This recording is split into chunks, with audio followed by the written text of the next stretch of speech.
Mike Davis, former law clerk to Justice Neil Gorsuch, joins us now. Kara Frederick is the director of the Tech Policy Center at the Heritage Foundation. To you both, thank you for coming on. Mike, social media censorship is why Elon Musk bought Twitter and vastly overpaid for it. This case is a really, really big deal. What do you think happens here? Well, we have a circuit split here between the 11th Circuit Court of Appeals on the Florida case, which put an injunction in place saying that the state law likely violates the First Amendment, versus there's a Fifth Circuit case, the Fifth Circuit Court of Appeals, that says this similar Texas law does not violate the First Amendment. So this is a case that the Supreme Court obviously will have to take and decide so they can resolve this circuit split, so we don't have two sets of laws in this country related to this major issue, related to whether states can pass anti-discrimination laws to make sure that these big tech monopolists are not discriminating against conservatives and others with whom they disagree. They have gatekeeping power. These big tech platforms have gatekeeping power over online information and commerce, and they use that power to silence conservatives, cancel conservatives, and the Supreme Court needs to resolve whether the states can regulate that or if that's a First Amendment violation. Kara, the Texas law forbids social media companies with at least 50 million monthly active users from censoring users based on their viewpoint.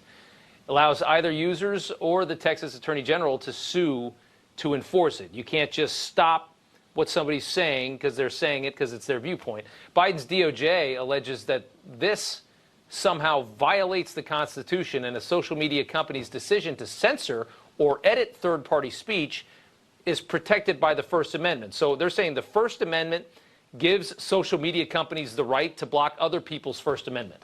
Try to make it make sense for me.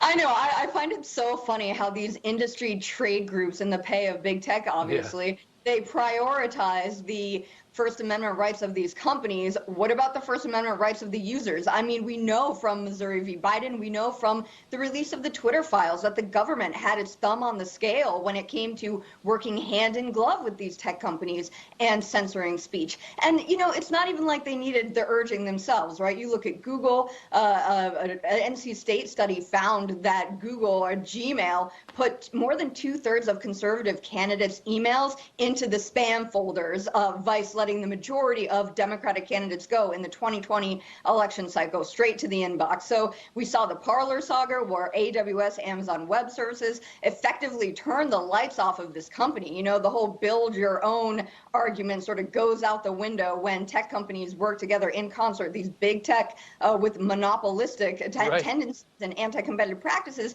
they kill other companies. This is the big problem. They're not the innovators. They're killing new entrants. They're killing competitors. And as you said, they're gatekeepers. It's all downstream from there, especially when it comes to conservative or heterodox speech. You know, Mike, the tech sector argues that the laws would prevent platforms from removing extremism and hate speech. What they really mean is that it prevents them from silencing things that they don't like to hear, and we all know what their politics are. It's a dangerous game they're trying to play here. Yeah, it is. And remember, they're not just a mom and pop store. These are trillion-dollar big tech monopolists, right? And they are government-sponsored monopolists with their Section 230 immunity and their antitrust amnesty for 20-plus years. And so this is almost, they're government-sponsored monopolists, and they use their gatekeeping power to go after conservatives. And I would just ask Net Choice, can these big tech platforms, can they kick off black people if they don't like what the black person is saying? Can they kick off Muslims? Where is the line that Net Choice would draw here on their discrimination? Can states not have anti-discrimination laws to go after big tech? Are they immune?